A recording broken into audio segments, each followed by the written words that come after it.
Bienvenue dans cette conférence Comment développer mon activité artisanale en zone rurale. Voilà, si tu exerces un métier dans l'artisanat, si tu es artisan, designer, comme par exemple céramiste, luthier, béniste, tailleur, sculpteur, designer, décorateur d'intérieur, bref, ton métier est singulier, il implique la créativité, parfois même la transformation d'une matière première en un objet fini, unique, sur mesure. Peut-être que ton métier est ancien, voire même rare. Dans tous les cas, il contribue à faire vivre l'art de vivre à la française. Bon, et très légitimement, artisan, tu cherches à développer ton activité pour pouvoir en vivre, faire vivre ta famille, la pérenniser, voire même la transmettre un jour.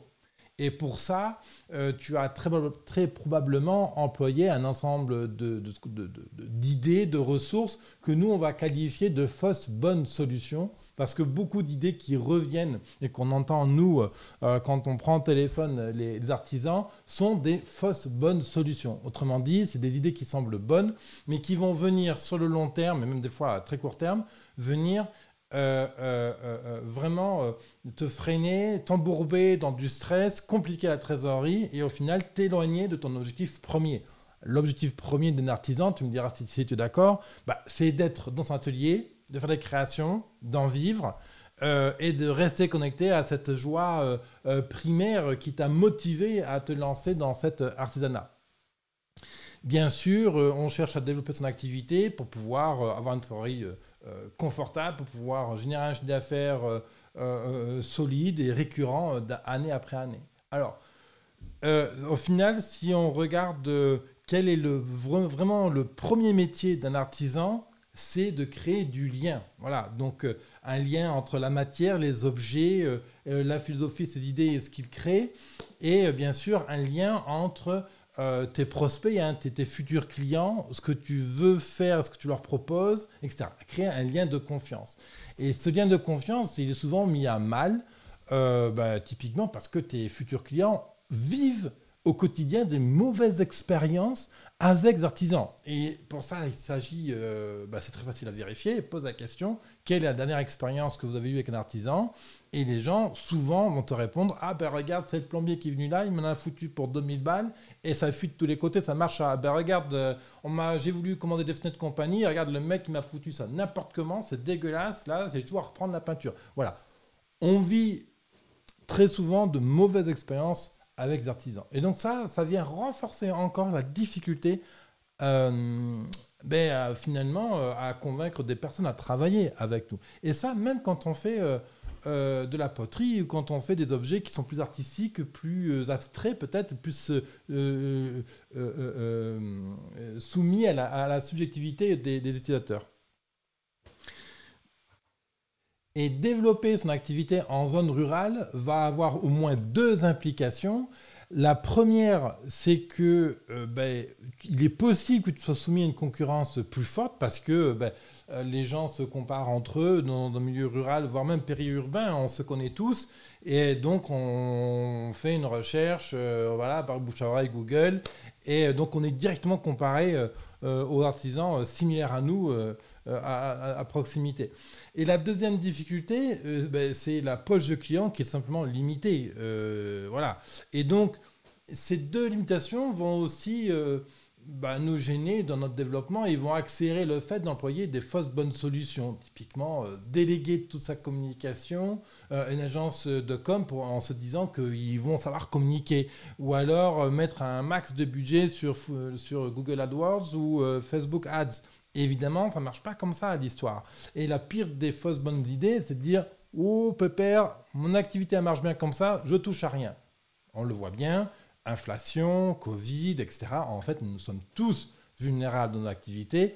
Et tant qu'il n'y a pas une organisation fonctionnelle qui respecte tes valeurs, ton équilibre et qui vient amener régulièrement de la clientèle dans ton activité, on voit que nous sommes tous fragiles. Donc la question, c'est comment on fait pour amener une clientèle de manière régulière dans notre business? Comment on fait pour stimuler notre activité, la pérenniser, nous amener dans une direction des 200 000 € de chiffre d'affaires annuel? Mais c'est tout ça qu'on va voir ensemble, hein. On va vraiment creuser qu'est-ce que implique vivre en zone rurale, comment augmenter son taux horaire, comment vraiment réussir à se différencier, comment communiquer sa singularité. Parce que par exemple, encore une fois, quand je demande aux artisans, alors toi, qu'est-ce qui te rend unique, pertinent, singulier, différent de tes confrères? Et très très souvent, on me répond, ah ben je crée des objets uniques. Mes créations ne se ressemblent pas. Voilà. Donc ça, c'est pas quelque chose qui peut te différencier. Donc il faut dépasser ce stade-là et faire en sorte que quand on arrive sur son site web, on se dise waouh, quel artisan, mais c'est magnifique. Ah, dis chérie, tu vois pas cet objet-là, cette création, ce truc, cette œuvre-là, ici dans notre salon, à tel endroit. Voilà. Les gens doivent se projeter avec ton travail. Et donc tout notre objectif à travers cette conférence va être de creuser les 7 axes vraiment nécessaires sur lesquels porter ton attention pour développer ton activité. On va voir ensemble comment, au final, réussir à augmenter ton taux horaire global sans mettre en œuvre de marketing douteux. Et on va vraiment décortiquer comment on met en œuvre, qu'est-ce qu'on met en œuvre pour trouver une clientèle grâce à un marketing très différenciant, singulier, qui respecte vraiment qui tu es voilà, dans ta philosophie, tes valeurs, ta manière de travailler, etc. Même si tu n'aimes pas Internet, même si tu n'aimes pas passer des heures à faire du marketing, des choses comme ça, voilà, c'est ça qu'on va voir ensemble. Ok. Donc, tu peux cliquer sur le bouton à côté de la vidéo, t'inscrire, c'est gratuit, la conf dure 1h30 environ. Tu seras entouré d'autres collègues comme toi, d'artisans, vous pourrez poser des questions, c'est en direct. Et qu'est-ce que je voulais dire d'autre? Et puis si tu me découvres, qui suis-je? Ben moi c'est simple, je suis David, j'ai fondé l'accélérateur Business Temple en 2014 alors que j'étais en Inde. Et ma passion, c'est l'accompagnement des entrepreneurs à se dépasser, à acquérir le mindset, donc l'état d'esprit nécessaire pour développer leur activité et bien sûr les compétences fondamentales de l'entrepreneuriat pour trouver des clients, réussir à vivre l'activité, la pérenniser, la transmission, gérer le stress, etc.